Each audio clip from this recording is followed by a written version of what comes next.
প্যারিসের ইতিহাসে সবচেয়ে ভয়াবহ অগ্নিকাণ্ডের ঘটনা ঘটেছে মঙ্গলবার সকালে প্যারিসের ১৭তম অ্যারেন্ডিজমেন্টের একটি গৃহস্থলীর বর্জ্য শোধনাগার ভবনে আগুন লাগে। শুরুতে বেসমেন্টে আগুন লাগে, পরবর্তীতে পুরো ভবন ধ্বংস হয়ে যায়, সম্পূর্ণরূপে ধ্বংস হয়ে যায়। শত শত ফায়ার সার্ভিসের কর্মী সেখানে কাজ করছিলেন, আগুন নেভানোর জন্য চেষ্টা করছিলেন।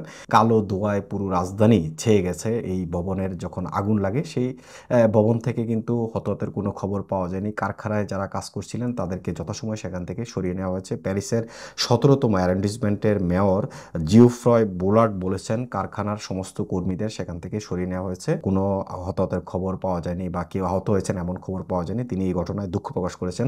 বলা হচ্ছে যে আগুন যখন লেগেছে তখন থেকেই ফায়ার সার্ভিসের কর্মীরা সেখানে হাজির হন এবং তাৎক্ষণিকভাবে আগুন নেভানোর তারা চেষ্টা করছিলেন। বিভিন্নভাবে সামাজিক যোগাযোগ মাধ্যমে নানান ছবি ভিডিও ছড়িয়ে পড়েছে। সেখানে দেখা যাচ্ছে যে প্যারিসের এই ১৭তম অ্যারেন্ডিজমেন্টের এই যে ভবন সেটা হচ্ছে সিকটম প্লান্টের বেসমেন্ট থেকে আগুন শুরু হয়েছে এবং তার কালো ধোঁয়া পুরো রাজধানী শহর প্যারিস পুরো ছেয়ে গেছে এবং অনেকেই সেই সমস্ত ছবি ভিডিও সামাজিক যোগাযোগ মাধ্যমে শেয়ার করেছেন। সবচেয়ে গুরুত্বপূর্ণ খবর হচ্ছে এই ভবনে যারা বা এই কারখানায় যারা কাজ করছিলেন তারা কেউ হতাহত হননি। তাদেরকে যথাসময়ে সেখান থেকে সরিয়ে নেওয়া হয়েছে। পুরো ভবনে ধ্বংস হয়ে গেছে এবং ফায়ার সার্ভিসের কর্মীরা সেখানে উপস্থিত হওয়ার পর তারা আগুন নেভানোর জন্য যথেষ্ট পরিমাণ চেষ্টা করছিলেন, কিন্তু কোনোভাবেই তারা আগুন নেভাতে পারেননি। ভিডিওতে দেখছেন নিশ্চয়ই যে আগুনে পুরো ভবন কিভাবে দাউ দাউ করে জ্বলছে এবং প্যারিসের ইতিহাসে সবচেয়ে বড় অগ্নিকাণ্ডের ঘটনা বলে উল্লেখ করা হয়েছে। লো প্যারিজিয়ানের প্রতিবেদনে বলছে যে এই ভবনটি হচ্ছে একটি সিকটম প্লান্টের বেসমেন্ট যেখান থেকে আগুন শুরু হয়েছে এবং কি কারণে আগুন শুরু হয়েছিল বা আগুন লেগেছে কি কারণে, এর কারণ হিসেবে প্রাথমিকভাবে বলা হচ্ছে যে ফায়ার সার্কিটের কোনো একটা ত্রুটির কারণে এই আগুন লাগে শুরুতে।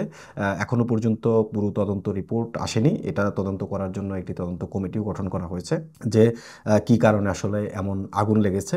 এই ভয়াবহ অগ্নিকাণ্ডের ঘটনা এর আগেও বহুবার আমরা সংবাদ শিরোনাম করেছিলাম, কিন্তু এমনভাবে আগুন আসলে প্যারিসে আর কখনো লাগেনি। এমন আগুন লেগেছে যে পুরো ভবনটি ধ্বংস হয়ে গেছে। সামাজিক যোগাযোগ মাধ্যমে অনেকেই সেই ভবনের যে আগুন লাগার ছবি ভিডিও তারা শেয়ার করেছেন। সেখানে দেখা যাচ্ছে দাউ দাউ করে আগুন জ্বলছে এবং আগুনের যে কালো ধোঁয়া পুরো প্যারিস শহরে ছড়িয়ে পড়ছে। এই ড্রোন ভিডিওতেও দেখা যাচ্ছে যে উপর থেকে যখন ভিডিও করা হচ্ছে সেখান থেকেও দেখা যাচ্ছে যে আগুনের কালো ধোঁয়া কিভাবে উপরের দিকে উঠছে।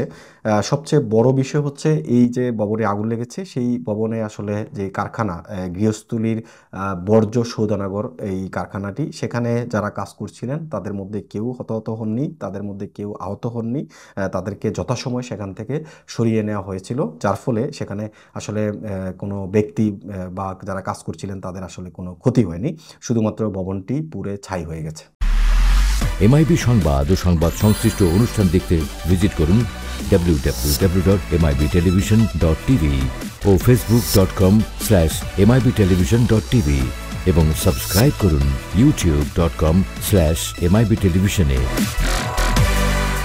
এমআইবি টেলিভিশন, সত্য খবর, সঠিক খবর।